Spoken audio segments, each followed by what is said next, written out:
Hello. This video is the third one in the month of March. The date is March the 21st. At least that's the date that it's in our quarterly to present for this time. You may watch this on this Sunday, the 21st of March, or you may watch it anytime you want, obviously. Well, the title is called The Nature of Sin. One really important kind of lesson to think about. Most people consider themselves to be pretty good people. All human beings in some way tend to measure their conduct, as being pretty good, and sometimes they'll compare it to others. And they'll say something like, well, I'm no angel, but compared to that person, I'm pretty good. Well, this is a real indication that they don't believe in sin. Or at least they don't believe they sin. The Bible doesn't allow for such thinking. When we say no to our people around us, when we were younger, to our parents, or whatever, many times it leads to punishment. Well, it's same is true when we say no to God's commandments. Now, He doesn't take out punishment on us immediately. Sometimes it gives us a lesson. Sometimes His punishment doesn't come for many years or until the end. But God Himself is the standard by which behavior is judged. And we fall woefully short of God's holiness and perfection.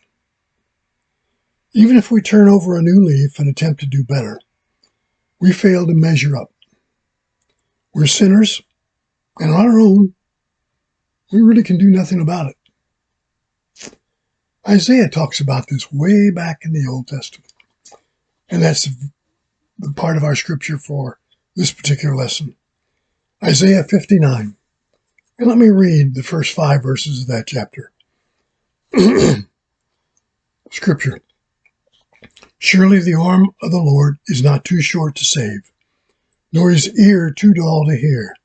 But your iniquities have separated you from God. Your sins have hidden his face from you, and that he will not hear. For your hands are stained with blood, your fingers with guilt. Your lips have spoken falsely, and your tongues mutter wicked things. No one calls for justice, no one pleads a case with integrity. They rely on empty arguments. They utter lies. They conceive trouble and give birth to evil. They hatch the eggs of vipers and spin a spider's web. Whoever eats their eggs will die, and when one is broken, an adder is hatched. Isaiah gets pretty graphic times, doesn't he? Well, what he's saying is, behold, the Lord's hand is not shortened. And it's out there, no matter what. He's not growing weaker. We do, but he doesn't. And we've been separated from sin because of our iniquities, our sin problems, our thoughts. And your hands, when they do that, defile with blood, is what Isaiah is telling us here. Here the prophet proceeds from a mere generalization to a more specific charge against them. By blood, he's saying that they're to understand that either murderers or bloodshed proper, so-called, or ways of injustice, exhortation, oppression, or cruelties have deprived you from being close to God and the livelihood that he wants you to have. And hating of your brother is called murder. That's what Jesus tells us. And this is added to the aggressiveness of sin. Not only your hands, but your fingers are defiled. And not only the least part of you is free from injustice. Your lips have spoken lies. Not only properly so called, but perjuries, slanders, false accusations. And they have not only offended, but sometimes have perpetrated violence upon your neighbors. So all of these call for injustice. And we need to get back to the Lord and know that all these things are vain. What does Solomon say? Vain, vain, all things are vain. Well, 1 Corinthians 8:4 says, our own power and our craft and policies will accomplish nothing. And they all oppress others. So we need to know that sometimes we offend others when we don't even intend to. When we speak lies.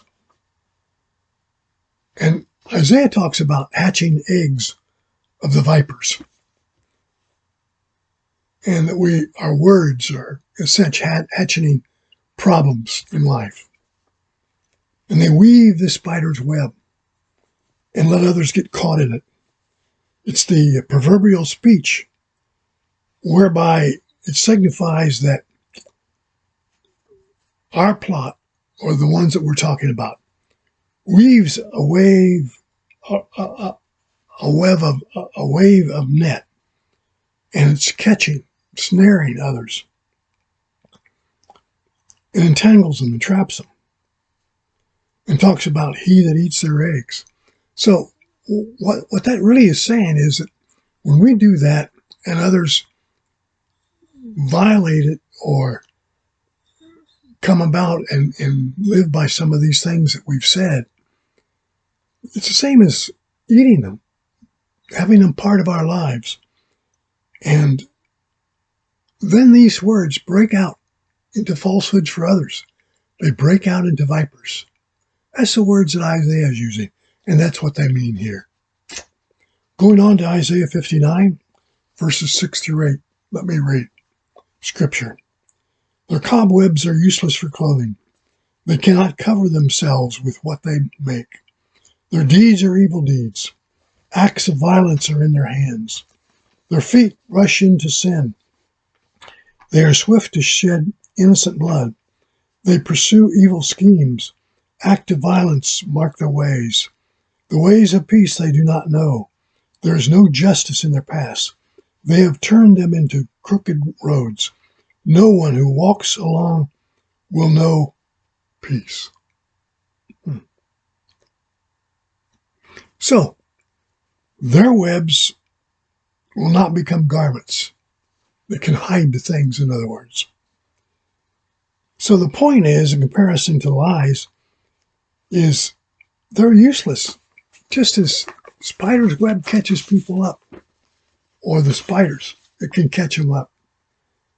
So the webs should not become garments, neither should they cover themselves with their works. Spider webs are not fit to make garments out of, to cover naked bodies, to shelter bad weather, or injure from different causes. So the spider's web is of no avail. And that's what Isaiah is talking about here. Job 8:14 says their works are works of iniquity, both of preacher and hearer. Even their best works are sinful, and their feet run to evil. Note the parallelisms, entirely after the manner of Isaiah, certainly with Proverbs, both in Proverbs 1 and Proverbs 16. There are 4 words: paths, goings, ways, and another word in Hebrew is for paths. I can't pronounce it, but it's the same thing as paths. It is, however, only too true that they have the power to work evil. All of these, they cannot construct their devices to do good because they're outside of God. Their feet run to evil. They rush to at full speed. They break all kinds of speed records, if you want to call it that, to get to bad things. And the reigns of terror come about. Isaiah makes it stronger than maybe sometimes it is, but he does it for a point. He tells us that we're wasting and causing destruction. And the way of peace, these people do not know. And if we do these kinds of things Isaiah is talking about, especially with our tongues, there's no peace in them. And refers to all these things. And the sense will be that in their whole lives, they were strangers to true contentment and happiness. And this is one of the things we can say. If we're in God's will, we can find peace, we can find happiness, joy, and we can be closer to Him. And if we don't, there's no justice in our dealings. It's a crooked path. But we need to find that straight path. And it's an emblem of sincerity, of truth, honesty, and uprightness. Psalm 12, Proverbs 2, they talk about these things. So many things in these books give us the thoughts and deeds. But Isaiah talks about it too. And we must understand that Isaiah is telling us and warning us about all these bad things, especially our tongue. Going into the last part of Scripture for this particular lesson, still in Isaiah 59, verses 9 through 13. Scripture. Therefore, justice is far from us, and righteousness does not overtake us. We hope for light, and behold darkness for brightness. But we walk in gloom. We grope for the wall like the blind. We grope like those who have no eyes. We stumble at noon as in the twilight, among those in full vigor who are like dead men walking. We all growl like bears. We moan and moan like doves and hope for justice. But there is none. For salvation, but it is far from us. For our transgressions are multiplied before you. Our sins testify against you. For our transgression are with you, and we know our iniquities, transgression and denying the Lord, and turning back from following our God, speaking oppressions and revolt, concerning and uttering from the heart lying words. So, Isaiah is saying that persistent sinning against God with stubbornness and an unrepented heart will plunge us into hopeless condition. We hope for light, but he's saying that darkness is there. We hope for justice, but there is none. Justice, righteousness, light, brightness, justice, salvation, they're all from God. And what Israel hoped for, but he didn't find it. They found the darkness and the spiritual blindness, the lack of understanding God's ways, inability to see where they were going. And it's the covenant of the curse. Will we be like the dead without spiritual vitality? Will we groan and moan in disappointment, sorrow, pain, and misery? We are left with only failure, transgression, sins, and iniquities. Denying and turning away from God, oppression, causes revolt, conceiving lying words. We must not ignore that. Isaiah gives us a clear warning. This is what is occurring today in the U.S. We see in Isaiah 9:10, the bricks have fallen down, but we will rebuild with stressed stone. And the fig trees have fallen, but we will replace them with cedar. This has been likened to what we've seen in 9/11. What did we see? Well, the Twin Towers fell down, and they were replaced with cedar-like trees, just like in Isaiah 9:10. Isaiah 3:26 states, the gates of Zion will lament and mourn. Destitute will sit on the ground. Well, 9/11, New York has been described as the gate where economic prosperity or whatever, economics, because the Twin Towers were, of course, the economic foothold for the nation. And they became the gate where it became the economic headquarters. And those fell. The Twin Towers fell, just like in Isaiah. Then in Isaiah 2:15-16, it says, for every lofty tower and every fortified wall, and for every trading ship, and every stately vessel. This tells us the powers and the walls of the U.S. and the ship in 1619 that first arrived in the New York harbor could be described as what Isaiah was saying way back in his book. The ship that came in 1690 was described as the lone vessel that came into York Harbor many, many years ago, 1690, as I said. And Isaiah talks about it probably 600 or 700 years before it actually came along. But it did, and it came into York's Harbor, and it was the gate.